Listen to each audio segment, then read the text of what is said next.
Baiklah yang terhormat Bapak Dr. Haji Andi M. Darlis selaku dosen pengampu mata kuliah praktik pembelajaran pendidikan agama Islam 1 serta teman-teman yang saya banggakan.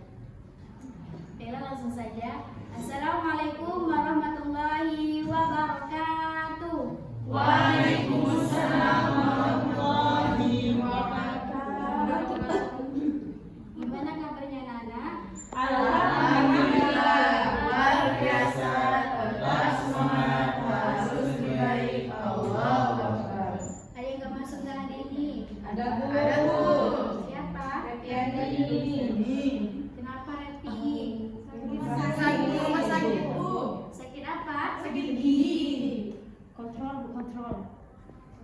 Kita doakan semoga Ananda Reviani cepat sembuh ya. Amin. Amin. Baiklah, sebelum kita memasuki pelajaran hari ini, Ibu mau cek dulu ada nggak sampah di samping kursinya Nana. Ada saya. Ada Ada nggak sampahnya? Ada besar. Tapi kan Depan saya ada sampah masyarakat. Tapi kan yang di belakang maju Ananda maju. Ya Bu. Anda dia. Oke, sebelum kita belajar, Ibu mau ngetes semangat Nana dengan selamat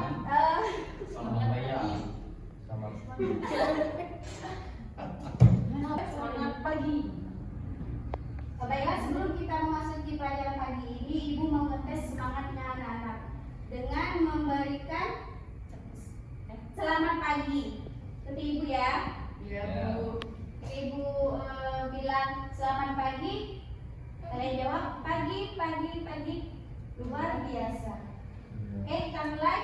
Selamat pagi. Pagi, luar biasa. Baik, satu kali lagi ya. Selamat pagi. Pagi, luar biasa. Oke, baiklah. Kita langsung saja. Ibu akan membaca tujuan pembelajarannya. Yang pertama yaitu peserta didik mampu memahami pengertian rusuh dalam ibadah.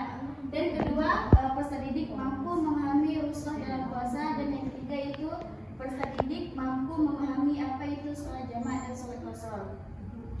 Baiklah, Ibu mau nanya, siapa yang tahu di sini apa itu rusuh? Keringanan. Ananda Mirza? Keringanan. Baik, tepuk aplaus kepada Ananda Mirza.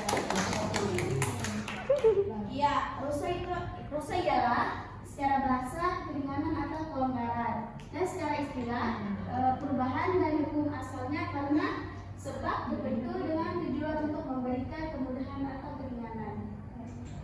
Pada dasarnya, kewajiban tetap harus dilaksanakan sesuai dengan hukum asal, tetapi boleh ditinggal atau diganti pada bentuk lain karena sebab atau kondisi tertentu.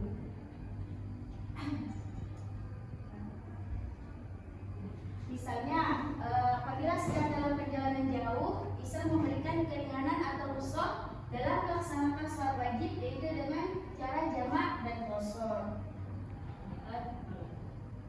Kita langsung saja. Sholat jamak yaitu sholat jamak berasal dari bahasa Arab. Jamak yang artinya mengumpulkan. Sholat jamak artinya mengumpulkan dan melaksanakan dua sholat fardu dalam satu waktu dikarenakan sebab-sebab tertentu. Apa anak-anak sholat jamak? Mengumpulkan sholat Dalam satu waktu. Baik. Dalam surah dijelaskan dalam hadis riwayat Muslim, yaitu An-Mu'adzin qala kharajna ma'a Rasuli lillahi sallallahu alaihi wasallam fi ghazwatin Tabuka fakana yusalli zuhra wal asra jami'an wal maghrib wal isya jami'an.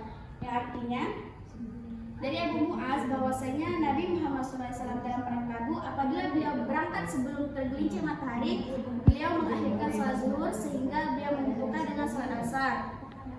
Ketika beliau sholat zuhur pada asar pada waktu sholat asar, kemudian beliau berjalan jika beliau berangkat sebelum maghrib, Beliau mengakhirkan sholat maghrib sehingga beliau mengerjakan sholat maghrib beserta sholat isya, dan jika beliau sesudah waktu maghrib beliau melaksanakan sholat isya dan beliau sholat isya beserta maghrib. Maksudnya ketika Rasulullah pergi perang Tabuk pada sebelum terbit matahari, maka pada waktu sholat zuhur itu Rasulullah menggabungkan antara sholat zuhur dengan sholat asar dan seterusnya. Sholat qasar itu menurut bahasa artinya meringkas secara istilah syara, yakni qasar adalah meringkas jumlah rakaat sholat yang menjadi 2 rakaat. Sholat yang bisa diqasar ialah zuhur, asar, dan isya. Sedangkan sholat maghrib dan subuh tidak bisa diqasar karena jumlah rakaatnya kurang dari 4. Sebagaimana dijelaskan dalam surah An-Nisa ayat 11. Tolong dibacakan Ananda Ayub. Mana ini? Quran surah An-Nisa ayat 11. Bismillahirrahmanirrahim. Wa iza darabtum fil ardi falaysa 'alaikum junahun an tafsuru minas salati in khiftum an yaftinakum alladzina kafaru innal kafirina kanu lakum aduwwan mubibah.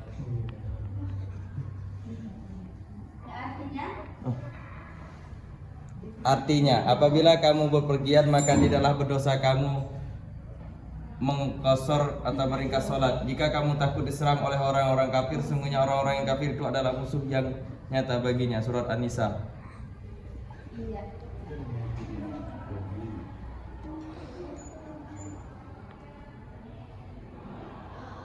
Yang kedua yaitu usaha dalam puasa. Puasa dalam bahasa Arab disebut syiam atau saum, yang berarti menahan diri atau mencegah diri dari berbuat sesuatu. Dan menurut istilah, puasa berarti menahan diri dari makan dan minum serta hal-hal yang membatalkan, mulai dari terbit fajar hingga terbenam matahari sebagai ibadah kepada Allah Subhanahu wa taala.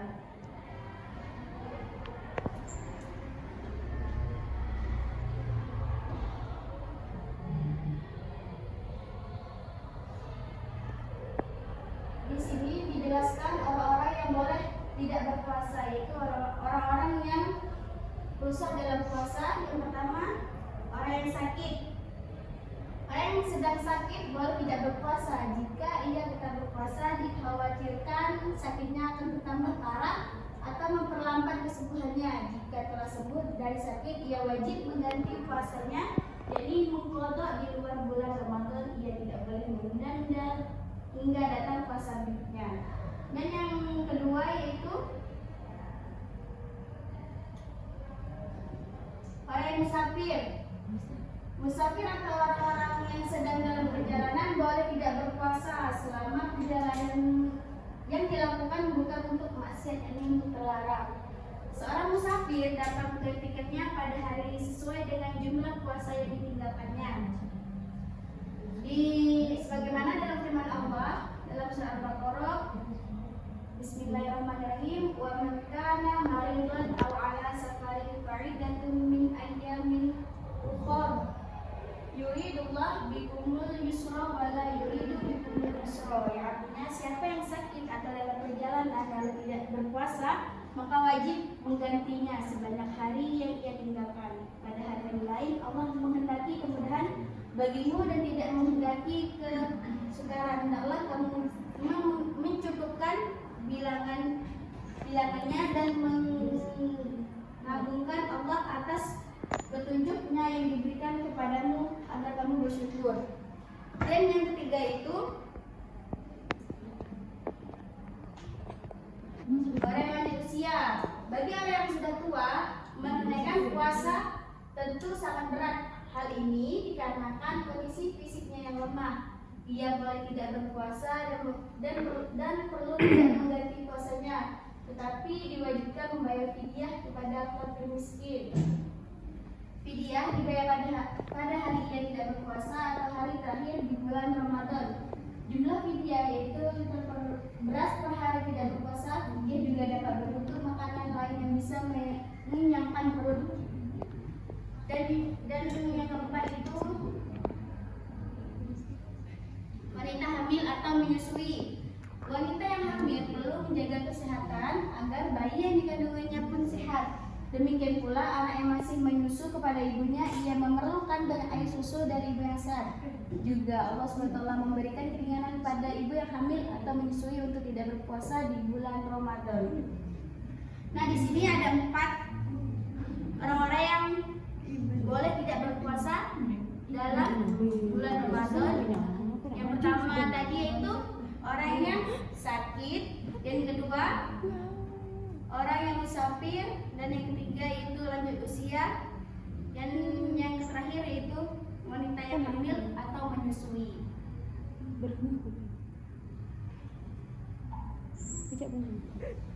Nah, itu saja materi kita pada hari ini terkait rusuh dalam ibadah. Ada yang mau nanya nggak terkait pelajaran kita pagi ini? Tidak. Apa tadi rusuh? Keringanan atau kelonggaran. Keringanan atau Kelonggaran. Orang-orang apa saja yang wajib ada keringanan dalam berpuasa? Orang tua, ibu menyusui, musafir, sakit. Baik, dalam siapnya semua ya. Baik, kita lanjut ke lembar kerja peserta didik. Buat 2 kelompok ya. Ini kelompok 1 dan ini kelompok 2.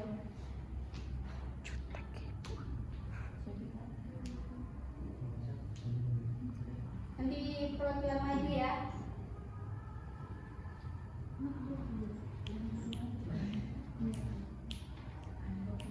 Selesai belum? Sudah Ibu.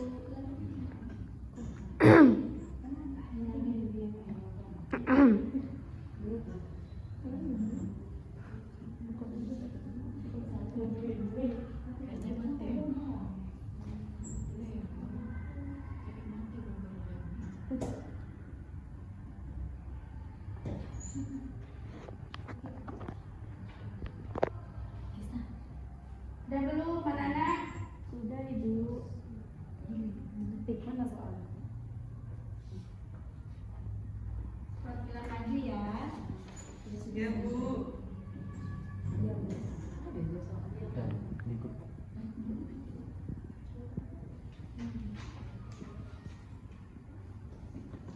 Yang pertama kelompok 1. Nah, ini perwakilannya. Kenapa? Perwakilan perkenalkan nama saya Farnisa, perwakilan dari kelompok 1. Di sini apa yang dimaksud dengan rukshoh dalam sholat? Rukshoh itu adalah keinginan rukun yang diberikan Allah kepada hambanya dalam kondisi tertentu seperti sakit, berpergian, atau keadaan darurat. Soal yang kedua, sebutkan 2 contoh rukshoh dalam puasa. Yang pertama, Allah sakit boleh tidak berpuasa dan menjalankannya di hari lain. Dan yang kedua, musafir boleh berbuka saat perjalanan dan menggantinya di lain waktu. Baiklah, dari kelompok ini.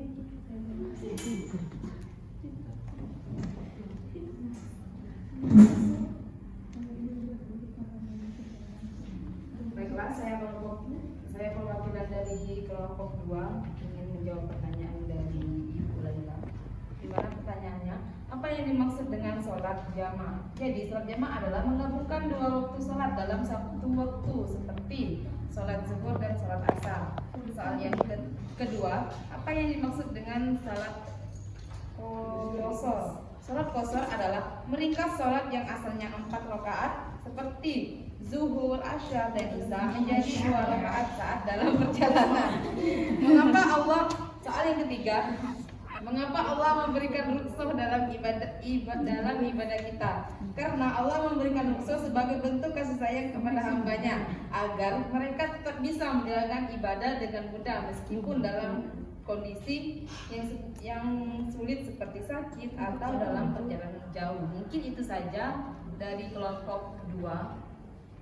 Jam. Baik, itu tadi ya. Tunda kerja kelompoknya.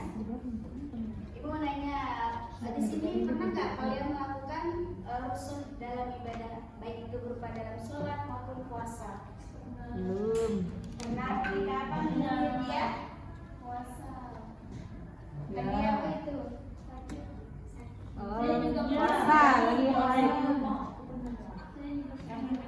Pernah? Kenapa itu? Karena mau perjalanan. Diganti nggak habis itu? Diganti. Saya juga pernah Bu, sakit. Sakit pula.